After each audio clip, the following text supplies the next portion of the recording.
there. We're going to start another story. I'm in the car waiting for my son at the orthodontist, so I thought this would be a good use of my time. There's one story left in the Seventh-day Ox and Other Miracle Stories. It's called Bread from Heaven. It's a short one, so we can probably do it in 3 days or so. But I probably shouldn't even say that because it took us longer last time than I thought. Anyways, we'll start right in on Bread from Heaven, Chapter 1. It was a warm spring evening. Spring was well on its way in the town of Kahul, and Pastor Sergei Petrovich was glad to see it come. Spring was his favorite time of year, with its fabulous blooming orchids and rows of grape vineyards. Dusk had come, trading daylight for darkness. Sweet-smelling lilac bushes were already in bloom, their fragrance wafting in through the open window of the small house Sergei shared with his wife, Lena. Near the open window, crickets were tuning up to accompany a warbler singing an evening sonnet. Sergei sat reading in an overstuffed chair, poring over Bible passages in preparation for the message he was scheduled to give on Sabbath morning. He adjusted his reading glasses, glanced at the chime clock on the wall, and then at his pretty wife Lena, who sat opposite of him in the small room of their cozy home. It was almost time for him to leave for one of his secret meetings with the church leaders. Tonight they would be electing a new conference president for the Church of the country of Moldova. The leaders always kept the meeting secret so the communist government wouldn't know the church's business. Up until a day or two before each meeting, no one ever really knew when or where the meetings were to be held, and with good reasons. If an announcement for an upcoming meeting was broadcasted too many days before the meeting, it often had a way of getting back to KGB headquarters. Instead, the message was usually sent out strategically through the social grapevine.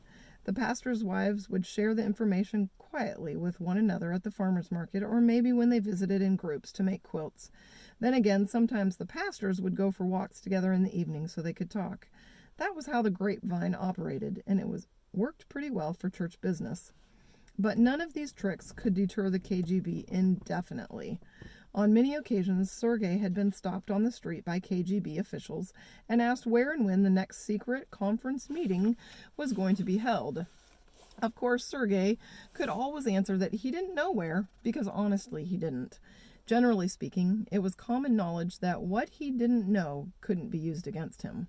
Interestingly enough, in spite of all the KGB did to threaten Moldovan Christians, from time to time the Soviet government still made public announcements about human rights that were outrageous, like the one that said all Moldovans were guaranteed freedom of religion and worship. According to the law, church members could meet to worship as long as it was during daylight hours. Such worship services were considered open meetings. This meant that on any given Sabbath, KGB spies were apt to show up to observe everything and everyone that went to the worship services.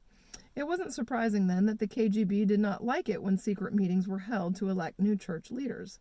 They liked to be in control, and because of this, they were a thorn in the side of the church, always watching for a chance to catch the conference board in one of its secret sessions.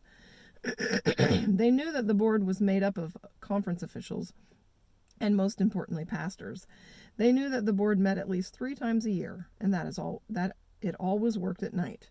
To get inside information about when a meeting might be held was their main goal, and they were always trying to bribe members to serve as informers. But a sacred respect for God's work seemed to pervade the church in Moldova and its capital, Chisinau. It appeared that everyone, both Christians and non-Christians alike, had too much reverence for the church to serve as an informer or traitor. God had always blessed the local Adventist churches, and fortunately, the KGB had never been successful at pulling off one of their sting operations. And now, just that morning, Lena had brought word home that it was time for another secret meeting with the church leaders. This time, they would be meeting at the home of a believer who was a member of the small local church company. The home had been especially chosen because the leaders felt it was the least likely place a KGB officer would look. It was a very small house on the outskirts of Kahan, off any main roads or streets. The agenda for the late-night meeting was to discuss evangelism in the country of Moldova and then elect a new president of the church organization there. This was pretty important business for a church that was legally operating in broad daylight, but secretly working underground because they knew how the communist government really felt about their organization. They had no other choice. A double standard was obviously being practiced by the government, and the KGB was playing dirty. Government officials said nice things about Seventh-day Adventists in public meetings or when they visited as guests in their churches. They always talked about how much they wanted to cooperate with church leaders, but behind the scenes, the KGB were forever planning a strategy that would undermine the effectiveness of the church. Other local Christian churches had also suffered under the notorious hand of the KGB. Some groups reported severe treatment that bordered on downright oppression. It was common for KGB officers to be hard-hearted and even cruel sometimes in their tactics, especially if they didn't live in the local area. One such officer had been nicknamed Ivan the Terrible. A common trick he used was to send spies to mix with the members and find out where scheduled secret meetings would be held. Then later, he and his henchmen would suddenly show up with baseball bats and dogs to break up the meeting. But God had blessed the Adventist congregations and the pastors that served them. Up to now, they had always managed to meet undetected. No one could even remember a time when the KGB had been successful in breaking up a secret meeting. Sergei knew it was partly because the Adventists were respected and had few enemies. They always did so much good in the community. For instance, when there was an epidemic of sickness in a town or village, it was the Seventh-day Adventists who always knew what to do. They had natural remedies and treatments that seemed to work like magic. And the Adventists were quiet people. They didn't interfere with the politics of local governments, but instead busied themselves with helping others and spreading a message of hope. And although it was forbidden to hold public meetings of evangelism purposes, everyone knew what the Adventists stood for and who to go to if they had questions about God. Sergei got up from his chair and went to put on his shoes. It was time for the secret rendezvous. He smiled to himself as he noticed his home's cozy surroundings. Lena was an excellent housekeeper and kept the place looking spotless. The rooms in the snug little home always had a fresh look about them with everything in its place. The kitchen was always immaculate.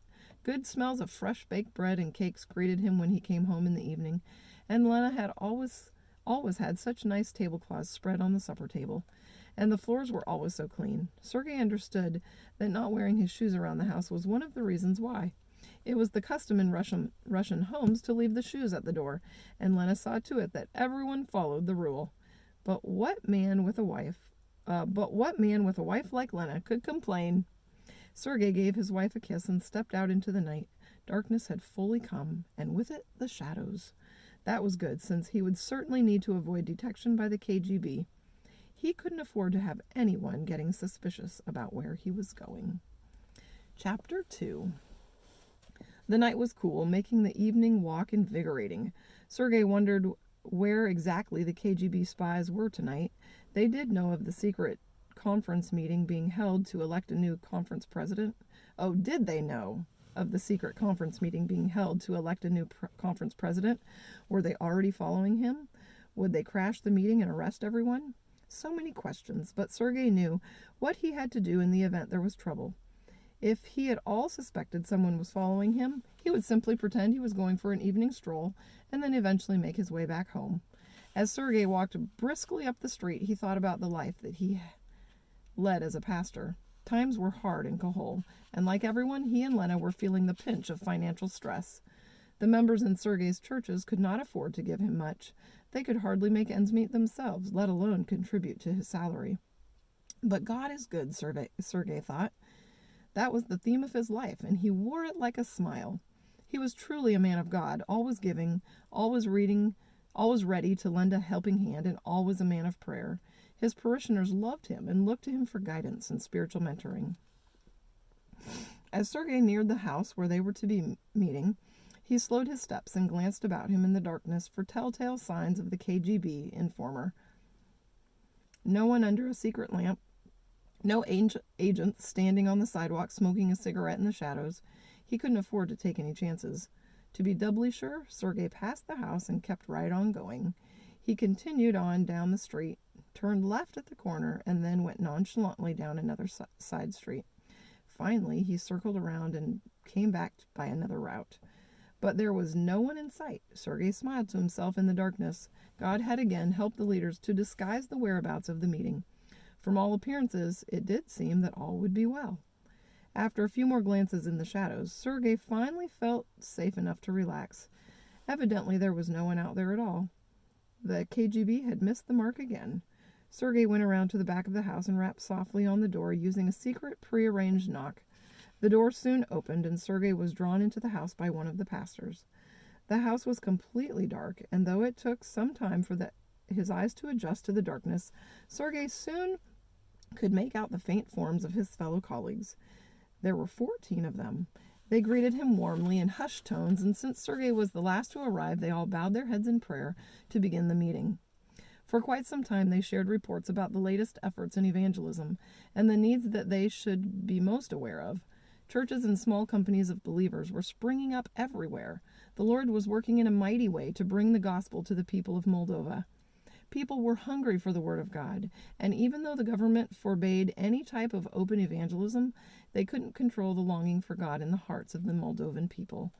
After this discussion, the main order of business for the evening was put on the table. Who would become the next conference president of the church in Moldova? A list of potential candidates was discussed, and many questions were asked about each man. Were these godly men? Did they possess the wisdom to lead God's Seventh-day Adventist people during times of persecution? Was each man's wife and family standing fully and completely behind him? Finally, the discussion came down to 4 names, and the one who was receiving the most attention was sitting in the room with them. His name was Victor Petya, and he had an excellent reputation in the local churches and among the conference leaders. Pastor Petya had also had years of experience as an evangelist and a publisher.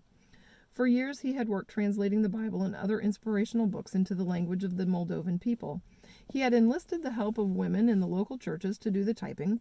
At one time he had had as many as 4 typists working around the clock to turn out books for printing. To make multiple copies, they would insert 2 or 3 pieces of carbon paper between sheets of paper in the typewriter. And then, through an amazing turn of events, Pastor Petya had managed to acquire a small hand press in which he could duplicate the Bibles and books. After the books were ready, Adventist leaders smuggled them out to various towns and cities where people needed them. Some were sold secretly door to door by Christian book salesmen. Others were used for missionary work in cities where pastors were holding secret evangelistic meetings in the network of underground churches. But one of the most interesting ways of distributing books and Bibles was through regular church members. This is how it worked. One of Pastor Petya's books would be carried to church on Sabbath by a deacon or elder and then left on the floor under the church pew. Then at some point, perhaps that Sabbath or the next, anyone who needed a book or Bible could look under the pew and take the book home with himself if he needed it. In this way, the place where the book had been printed remained a secret, as well as the identity of the one who had left the book. If anyone ever was caught with the book in his hands or in his home on the streets, he could honestly say, "I don't know where the book came from originally or who printed it." And so Pastor Petya's name kept coming up as a man with leadership experience, a love for the gospel, and an undying devotion for his church. After several hours of deliberation, the men were finally ready to vote.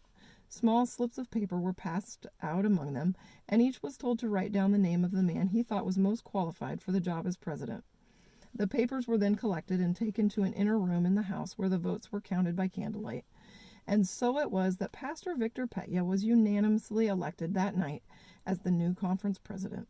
The men congratulated Pastor Petya on his new assignment. Then they bowed their heads in prayer and asked God to bless him as their new leader. Finally, they all left the house and went their separate ways. Sergei returned home by a different route than he had come. When he arrived, Lena was already sleeping, so he slipped into bed without waking her. A cool breeze rustled the curtains hanging in the open bedroom window. Sergei could hear the late-night crickets still merrily chirping their screechy songs, and somewhere down the street a lone dog was barking. He settled down onto his soft pillow and contemplated the previous few hours, relieved that the important meeting was finally over and that the secret police had once again been fooled as to where the conference leader was holding a meeting. It had been a good evening. But if Sergei thought everything was under control, he was sadly mistaken and in for a shock. He had drifted into a pleasant sleep when suddenly there was an unexpected and violent pounding on the front door of his house. Chapter 3. At first, Sergei's groggy mind could not grasp what was happening, but the pounding continued.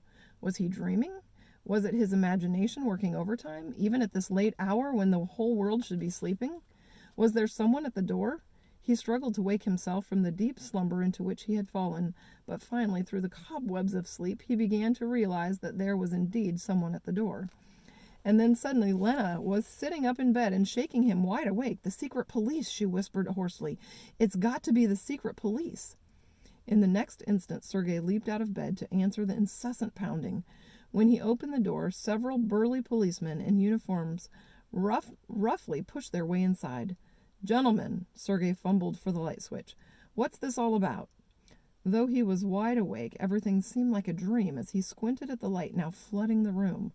A stocky, sophisticated-looking man dressed in a dark blue suit entered the house close behind the police. The man's jaw was square-cut, his mustache distinguished-looking, and he had on an expensive-looking hat. He took one quick glance around the room and then turned to Sergei. "We have come to take you to headquarters," he announced briskly. "Let's go." "Why? What have I done?" Sergei looked at the officer in confusion. "What am I being charged with?" "Conducting an illegal meeting during night hours and attempting to conceal it." In spite of the man's gruff manner, Sergei could tell he felt guilty for disturbing them at such an hour. "Do you have proof of these charges?" "The KGB needs no proof." The officer glanced around the room again, no longer bothering to look directly at Sergei. "We only need suspicion of such actions. Put on your clothes," he ordered impatiently. "We must be going." Sergei knew that the charges were serious. Conducting secret meetings was considered an act of treason, punishable by beatings, prison, and on rare occasions even execution. Sergei sent up a prayer. "Help me to be strong, Lord. I knew that someday they might come for me, and now it looks like they finally have."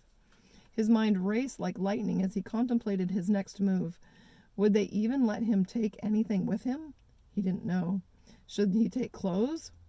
Would he need food or books? And how long would he be staying? He didn't know. The truth was, he didn't know anything. "Shall I take a few things in a bag?" Sergei asked. He was thinking clearly now, but if he had any illusions about generosity on the part of the KGB, he was in for a rude awakening. "There's no time for that now," the KGB officer was emphatic. "We must go immediately." Sergei turned to see Lena standing behind him in the hallway. She was trembling. He wanted to tell her that everything was going to be all right, that there was nothing to worry about, but he knew it wasn't true. There was plenty to be concerned about. The KGB didn't come barging into someone's home at such an unearthly hour unless they had good reason.